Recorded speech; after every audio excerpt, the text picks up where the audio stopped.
So maybe you're thinking like, well, I like the idea of this financial advisor or somebody who can at least manage my investment portfolio for me, but I don't want to pay a lot of fees for it. Is there a better way? Is there a way I can get almost like financial advice online cheaper than like getting a full service in-person financial advisor? And the answer is yes. The wonders of the internet and the wonders of the technological age have really helped drive down costs and provide more options for people, particularly for investors.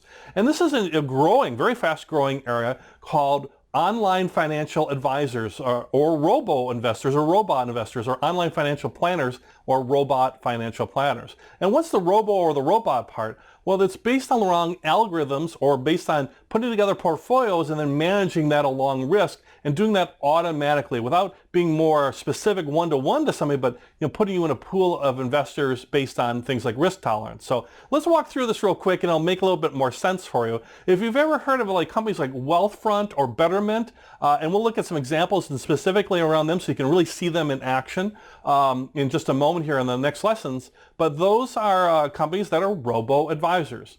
So the idea of a robo-advisor is low-cost portfolio management. It's saying, no, you don't need to hire a full-service stockbroker. We can do this at a low cost. In fact, we can actually manage or make recommendations based on a portfolio for you, so you don't have to try to do it completely by yourself either. You don't have to be a discount online buyer and seller through an E-Trade or Charles Schwab. We can actually manage your portfolio for you at a much lower cost.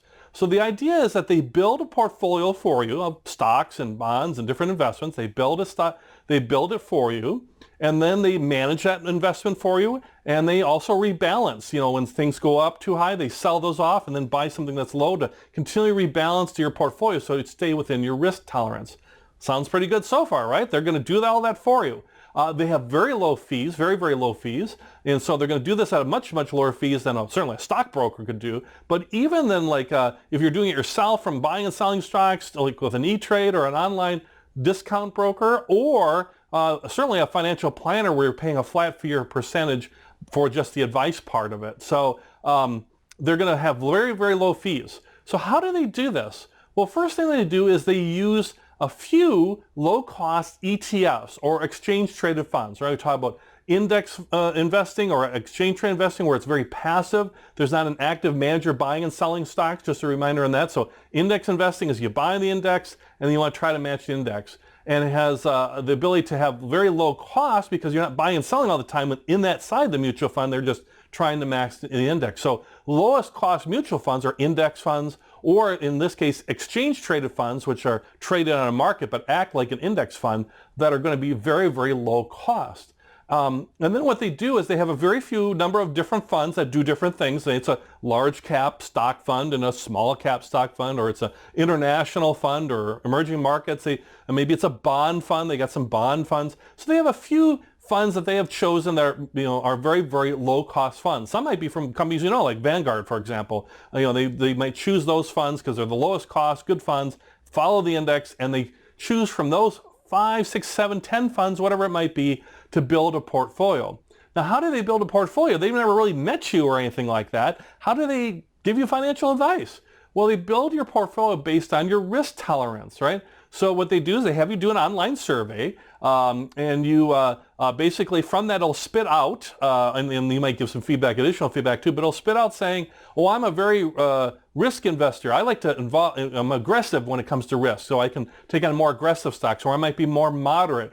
Or your survey might say, no, they're a very conservative investor. The survey might ask you things like how far away you are from retirement or reaching a certain financial goal to factor that in too, right? If you're 2 years away from retirement, you don't want a bunch of risky investments. You want more conservative or safer investments. Then if maybe you're 20, 30 years from retirement, if that's your goal, then you might want to take on more risk to get better return.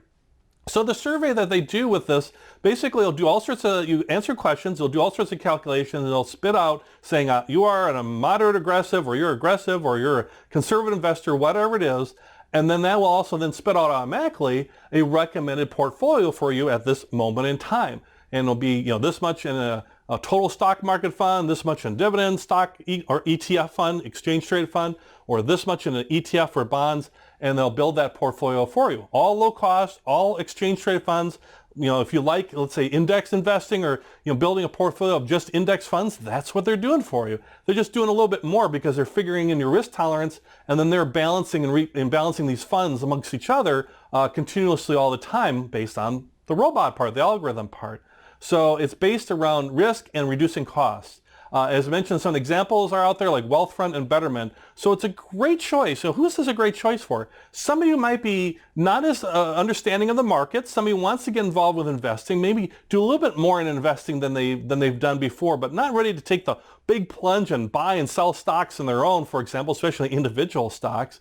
But they like the idea that index investing, they like that idea of exchange traded funds, they love the idea of keeping costs low, but they'd like somebody to maybe give them some recommendations based on their risk tolerance and build something for them so they don't have to think through how to build it themselves. This course will help you as far as building yourself. You can do that. But these funds, or excuse me, these companies are providing a great service for someone to get started right away and start learning the market and get going, and pretty inexpensively too, to get started and start seeing how things are working and having a little bit more professional management behind them versus, let's say, totally just doing it yourself.